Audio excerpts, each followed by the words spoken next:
La descente en rappel. Alors on est vaché. Il faut se désencorder. Donc on tire un peu la corde.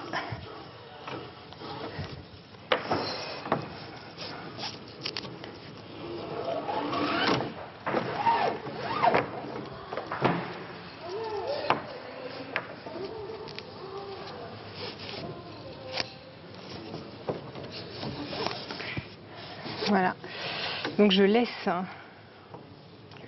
le nœud de 8 en bout de corde, qui est complètement défait, mais c'est une sécurité en falaise au cas où on arrive en bout de corde.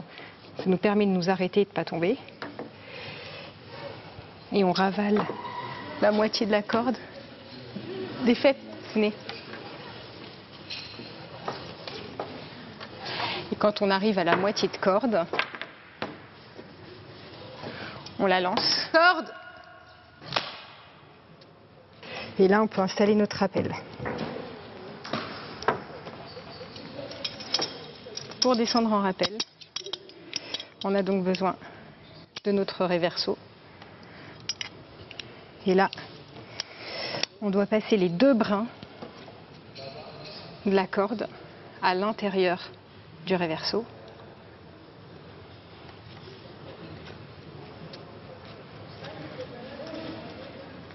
Alors c'est pas facile parce que, surtout en falaise, la corde est lourde.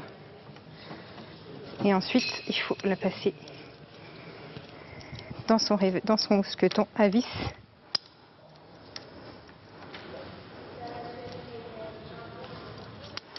Voilà, avec toujours les 2 brins pour s'assurer vers le bas.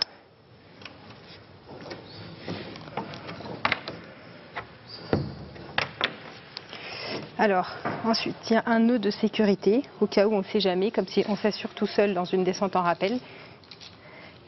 Si on fait un malaise ou si on se cogne la tête ou une chute de pierre, il y a un nœud d'arrêt.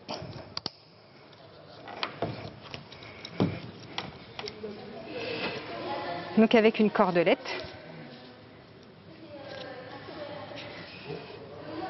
Donc le prussique, c'est un nœud autobloquant en cas de problème sur le rappel.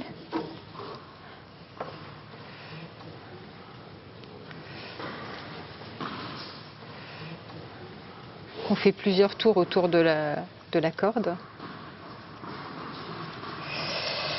Et on le raccorde sur le mousqueton à vis de notre baudrier.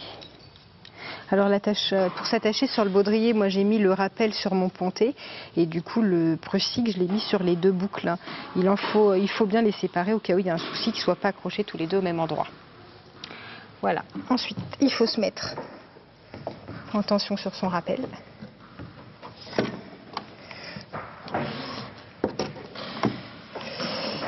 Et on essaye de vérifier le prussique avant de partir. Là, il me bloque, c'est bon. Donc je peux partir. Toujours vérifier avant de partir que tout fonctionne. On se dévache.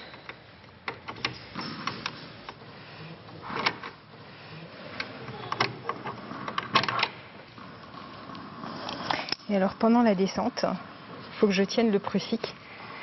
Parce que sinon, si je le lâche et je le laisse là, il va se bloquer puisque c'est un nœud de sécurité. Donc je descends en tenant mon prussique. Et petit à petit, je fais glisser la corde.